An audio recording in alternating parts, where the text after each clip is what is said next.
Avez-vous déjà ressenti au fond de votre cœur pourquoi l'évangile de Jean touche si profondément ceux qui le lisent? Parmi les 4 évangiles, Jean se distingue comme une invitation directe au cœur et à la foi. Ce livre ne se contente pas de raconter des événements, il révèle Jésus dans son essence, Dieu lui-même fait chair. Et si c'était le moment parfait pour découvrir qui est vraiment Jésus? L'évangile de Jean est unique. Tandis que d'autres évangélistes se concentrent sur les faits de la vie de Jésus, Jean va droit au cœur de son identité. Il nous présente le Christ comme le Verbe éternel, le Fils de Dieu, le Sauveur du monde.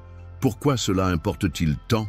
Parce que connaître l'essence de Jésus est la première étape vers une foi solide, profonde et transformatrice. Jean a écrit avec un objectif clair, amener à croire et à vivre. Dans Jean 20:31, il déclare « Ces choses ont été écrites afin que vous croyiez que Jésus est le Christ, le Fils de Dieu, et qu'en croyant, vous ayez la vie en son nom. » N'est-ce pas incroyable? Ce n'est pas seulement connaître une histoire, mais vivre une nouvelle histoire. Ce livre est comme un miroir qui nous invite à voir Jésus avec les yeux de la foi et à nous connaître à la lumière de lui. Êtes-vous prêts pour cette rencontre? Cet évangile est profondément évangélique, mais aussi rempli de révélations théologiques. C'est une porte ouverte, que vous soyez débutant dans la Bible ou en quête d'une étude plus approfondie. Dans Jean, chaque miracle, chaque parole, chaque geste de Jésus révèle l'amour de Dieu et le plan de salut en Christ. Vous voulez comprendre la Bible de manière claire, pratique et pleine du Saint-Esprit? Commencez par Jean. Dès le premier verset, Jean nous présente quelque chose d'extraordinaire. Au commencement était le Verbe, et le Verbe était avec Dieu, et le Verbe était Dieu. Jean 1:1. Cela change tout. Avant toute création, Jésus existait déjà. Il n'était pas seulement un homme spécial, il est éternel, divin, et était avec le Père depuis toujours. Jean ne commence pas avec la crèche, mais avec l'éternité. Avez-vous déjà réfléchi au poids de cela? Jésus est le Verbe, la parole vivante de Dieu. C'est par lui que tout a été créé, et c'est par lui que Dieu se révèle au monde. Jean relie la création du livre de la Genèse à la nouvelle création en Christ. Ce n'est pas de la poésie vide, c'est de la théologie pratique. Si Jésus est le Verbe éternel, alors il a l'autorité pour redéfinir notre histoire, guérir nos blessures et nous donner un nouveau départ. Et qui n'a pas besoin de cela aujourd'hui? Et le plus beau, le Verbe s'est fait chair et a habité parmi nous. Jean 1:14. Dieu n'est pas resté loin, il est venu jusqu'à nous, il a vécu parmi nous, il a ressenti nos douleurs, il a pleuré, ri, enseigné. Ce n'est pas seulement une doctrine, c'est le plus grand geste d'amour de tous les temps. Le Créateur est devenu créature pour que nous puissions connaître le cœur du Père. Et si c'était exactement ce que vous aviez besoin d'entendre aujourd'hui? Jean-Baptiste n'était pas le personnage principal, mais sans lui, l'histoire ne serait pas complète. Il était la voix qui criait dans le désert, préparant les cœurs à recevoir le Messie. Son rôle était clair, pointé vers Jésus. Quelle humilité! Lorsqu'on lui a demandé qui il était, il a répondu « Je suis la voix ». Jean 1:23. Rien de plus, juste une voix au service de quelque chose de plus grand. Imaginez si nous vivions ainsi aussi. Lorsqu'il a vu Jésus s'approcher, Jean a déclaré « Voici l'agneau de Dieu qui ôte le péché du monde ». Cette phrase résume tout l'Évangile. Jean n'a pas vu seulement un cousin ou un prophète. Il a reconnu la mission de Jésus, être le sacrifice parfait qui apporterait le salut. Cela nous apprend à regarder au-delà des apparences et à voir qui est réellement Christ. Est-ce que nous le voyons ainsi? Jean-Baptiste nous rappelle aussi l'importance du repentir. Avant de suivre Jésus, il faut préparer le chemin dans le cœur. Le repentir n'est pas question de culpabilité, mais de transformation. C'est laisser le vieux pour recevoir le nouveau. Jean baptisait avec de l'eau, mais pointait vers celui qui baptiserait avec le Saint-Esprit. Et vous, avez-vous permis à Jésus de transformer votre vie complètement? Lorsque Jésus a commencé à appeler ses disciples, il n'a pas utilisé des mots compliqués ou des discours longs. Il a simplement dit « Venez et voyez ». Jean 1:39. Ce n'est pas une convocation distante, mais une invitation personnelle. direct. La décision de suivre Jésus est toujours un choix personnel. Mais qu'est-ce qui rend cet appel si attirant? Peut-être parce que Jésus ne nous appelle pas à un poste, mais à une relation.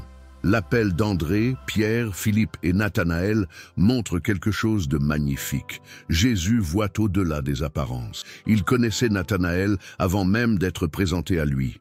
Le Maître a ce regard qui dépasse le physique. Il voit le cœur, l'histoire, la mission. Dans Jean 1, 47-48, Jésus dit à Nathanaël « Voici vraiment un Israélite en qui il n'y a point de fraude ». C'est le regard du Christ, un appel qui va directement à l'âme. Êtes-vous prêt à être vu ainsi par lui? Mais le plus beau, c'est leur réponse. Ils n'ont pas hésité ni attendu une explication plus grande. Ils ont simplement suivi. Le disciple commence par un simple mais profond « oui ». En suivant Jésus, nous n'acceptons pas seulement une doctrine, mais nous nous abandonnons à une relation qui nous transforme. Sommes-nous prêts à répondre à l'invitation de Jésus comme les premiers disciples l'ont fait? Dans l'évangile de Jean, les miracles ne sont pas seulement des actes merveilleux, ce sont des signes. Chaque miracle révèle quelque chose de plus profond sur qui est Jésus. Dans Jean 2, par exemple, en transformant l'eau en vin, Jésus n'a pas seulement sauvé une fête, mais il a révélé sa gloire et son pouvoir sur la nature. Ce miracle était un aperçu de sa divinité. Ce n'était pas seulement résoudre un problème, mais montrer qu'il a pouvoir sur tout, même sur les plus simples problèmes humains. Et ce n'est pas tout. Dans Jean 4, Jésus guérit le fils d'un officier. La foi de cet homme, même à distance, a provoqué le miracle. Chaque signe que Jésus accomplit nous défie de regarder au-delà des apparences et de croire à ce qu'il peut faire dans notre vie. Qu'est-ce qui nous empêche de croire? Serions-nous tellement focalisés sur les problèmes que nous ne voyons pas le pouvoir de Christ agir, même lorsque la solution semble loin? Jésus fait des miracles non pas pour nous impressionner, mais pour nous conduire à une vraie foi. Il n'a pas fait de miracles pour être adoré, mais pour que le monde le connaisse comme le Fils de Dieu. Lorsque vous regardez ces signes, comment répondez-vous? Vous émerveillez-vous seulement de la surprise du miracle, ou voyez-vous en eux la gloire de Dieu révélée et vous rapprochez-vous davantage de Jésus? Les 7 déclarations « Je suis » de Jésus dans l'évangile de Jean ne sont pas seulement des affirmations d'identité, ce sont des déclarations puissantes sur qui il est et ce qu'il est venu accomplir. En disant « Je suis le pain de vie », il ne se réfère pas au pain physique, mais à la véritable satisfaction pour l'âme. Jésus est la seule source qui apaise notre faim spirituelle de manière éternelle. Et s'il est le pain de vie, que dit cela sur la façon dont nous cherchons satisfaction dans d'autres choses? Chaque « Je suis » de Jésus nous connecte à un aspect profond de sa nature divine. Dans Jean 8, 12, il dit « Je suis la lumière du monde. Celui qui me suit ne marchera jamais dans les ténèbres. » Ici, il nous donne une vision d'espoir. Dans un monde plein de confusion et d'obscurité, Jésus se présente comme la lumière qui guide nos pas. Il ne nous laisse pas dans le doute, mais nous appelle à une vie illuminée par sa vérité. La question est, sommes-nous prêts à suivre cette lumière, même lorsqu'elle illumine des parties de notre vie que nous devons changer? Ces déclarations font aussi écho au nom de Dieu révélé à Moïse. « Je suis celui qui suis ». En disant « Je suis », Jésus ne parle pas seulement de sa relation avec les hommes, mais il s'identifie au Dieu éternel et immuable. En méditant sur ces « Je suis », nous pouvons comprendre plus profondément l'identité du Christ et ce qu'il offre à chacun de nous. Et si cette révélation était la clé pour transformer la manière dont vous voyez Jésus? La croix est le grand paradoxe du christianisme. En elle, nous voyons le plus grand sacrifice et la plus grande victoire. Dans Jean 3,16, nous sommes rappelés que Dieu a tant aimé le monde qu'il a donné son Fils unique, afin que quiconque croit en lui ne périsse pas, mais ait la vie éternelle. La croix n'était pas seulement une fin, mais le début d'une nouvelle histoire, d'une nouvelle vie. L'amour de Dieu a été manifesté de manière incomparable, et cela change tout. Le sacrifice de Jésus sur la croix n'était pas un accident, mais l'accomplissement du plan divin pour le salut de l'humanité. Dans Jean 12, 32, Jésus a dit « Et moi, quand je serai élevé de la terre, j'attirerai tous les hommes à moi. » Le moment de sa crucifixion deviendrait le point d'attraction pour toutes les âmes assoiffées de pardon et de rédemption. Et si cet amour sacrificiel était la réponse à nos plus grands dilemmes et peurs, sommes-nous prêts à l'accepter pleinement? La croix est là où nous voyons la vérité de l'amour inconditionnel de Dieu. Il n'y a pas de limite à combien il nous aime. Et ce message n'est pas seulement pour les moments de célébration, mais aussi pour les difficultés quotidiennes. Lorsque nous affrontons des défis, la croix nous rappelle qu'il y a un amour qui nous soutient, démontré de manière si radicale. La question qui reste est: comment pouvons-nous vivre à partir de cet amour? Comment pouvons-nous, dans notre vie, refléter ce don et ce sacrifice? L'évangile de Jean ne se termine pas seulement avec la mort et la résurrection de Jésus, mais avec une invitation claire: croire en Jésus comme le Fils de Dieu. Jean 20, 31 résume le but de tout l'évangile. Ces choses ont été écrites afin que vous croyiez que Jésus est le Christ, le Fils de Dieu, et qu'en croyant, vous ayez la vie en son nom. La vraie vie commence au moment où nous plaçons notre foi en Christ. Et c'est cette foi qui nous conduit à une transformation radicale. Croire en Jésus n'est pas seulement accepter une vérité intellectuelle, mais se rendre à lui, permettant que sa vie et ses enseignements façonnent les nôtres. La vie éternelle n'est pas une promesse lointaine, mais une réalité présente pour ceux qui vivent en Christ. À partir du moment où nous croyons, nous sommes invités à vivre une nouvelle vie, avec un but et une direction.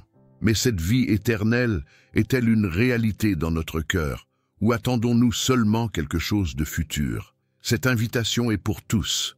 Peu importe où vous êtes ou ce que vous avez vécu, la vraie vie est en Christ. Il promet non seulement la vie éternelle, mais une vie abondante et pleine de sens. L'évangile de Jean nous met au défi de croire, de vivre cette foi de manière pratique et quotidienne, transformant notre cœur et nos actions. Et si cette foi en Jésus était ce dont vous avez besoin pour donner un nouveau sens à votre vie? Nous arrivons à la fin de ce voyage à travers l'évangile de Jean, et la grande question est: comment tout cela s'applique-t-il à votre vie aujourd'hui? La révélation de Jésus comme le Verbe éternel, l'agneau de Dieu, le Sauveur, cela change-t-il la façon dont vous voyez le monde? Et vous reliez-vous à lui? Si vous n'avez pas encore pris la décision de suivre Jésus, sachez qu'il vous invite à une vie nouvelle, transformatrice. Peu importe où vous êtes, il est prêt à vous accueillir et à vous guider. Vous avez aimé cette vidéo? Partagez-la avec vos amis et votre famille. Laissez dans les commentaires ce qui vous a le plus touché ou posez vos questions. Et si vous n'êtes pas encore abonné, ne perdez pas de temps. Activez les notifications pour ne pas manquer les prochaines vidéos. Ensemble, grandissons dans la foi et la connaissance de Jésus pour vivre pleinement la parole de Dieu dans notre vie.